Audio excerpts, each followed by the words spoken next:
Hello, my name is Jamie Pepp, and today we'll be discussing the foundations of business communication. Some topics that we will be covering today are the introduction of communication in the workplace, team communication, how to develop your communication skills.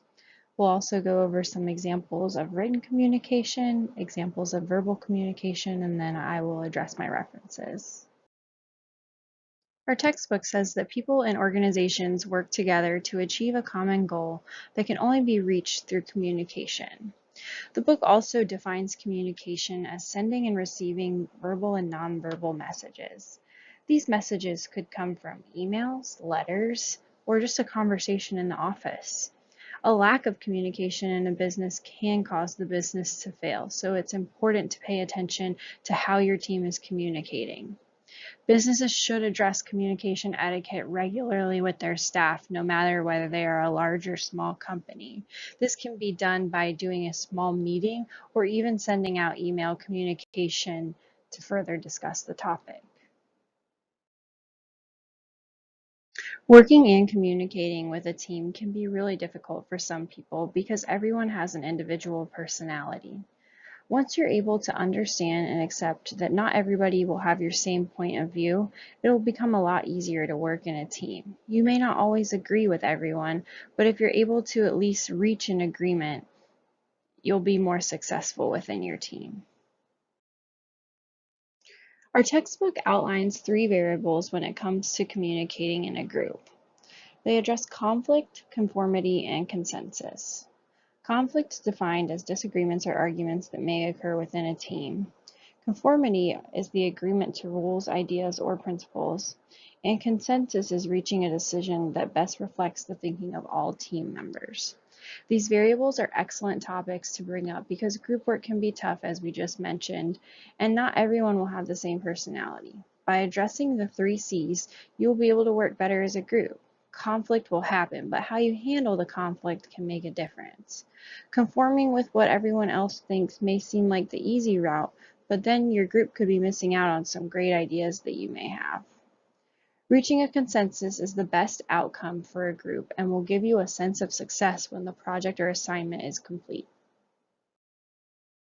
During the last semester, we have learned how to develop our communication skills.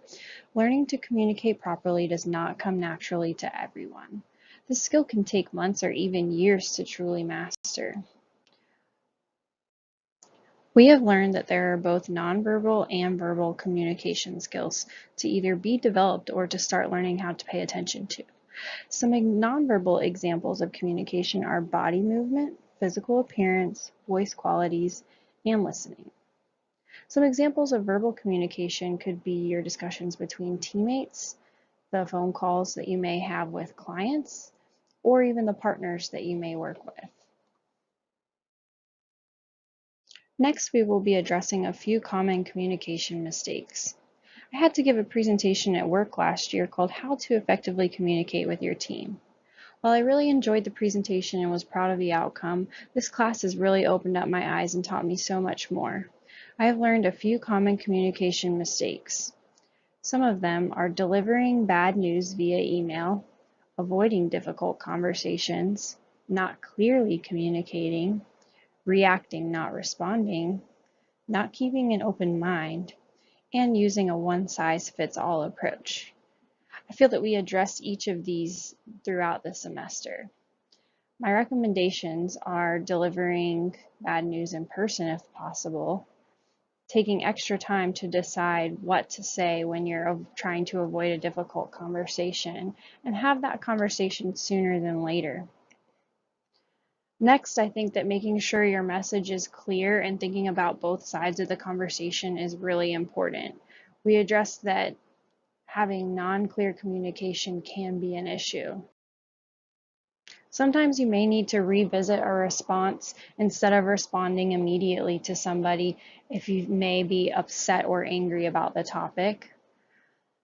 You need to keep an open mind when communicating, give your team a chance to explain themselves. And lastly, using a one-size-fits-all approach does not work. We've learned that we need to approach communication on a situational basis. If you're working in a team, Think about each teammate's personality and then figure out how to speak to them. Some forms of written communication that we have discussed in detail throughout the semester are emails, letters, memos, resumes and cover letters, proposals, presentations, and reports. All of these forms of communication are extremely important and vital to many businesses. Some forms of verbal communication that we may see in the workplace are meetings, phone calls, dealing with clients face-to-face, or even speaking with coworkers. My best tip for all of these types of verbal communication is to remain positive. Verbal communication is also extremely important because some people may interpret things differently through written communication.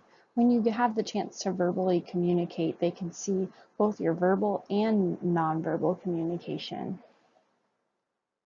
I'd like to leave you with some questions to think about when communicating with your team.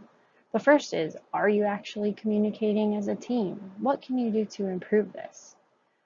Next, what is your favorite method of communication with your team? And is it the most effective?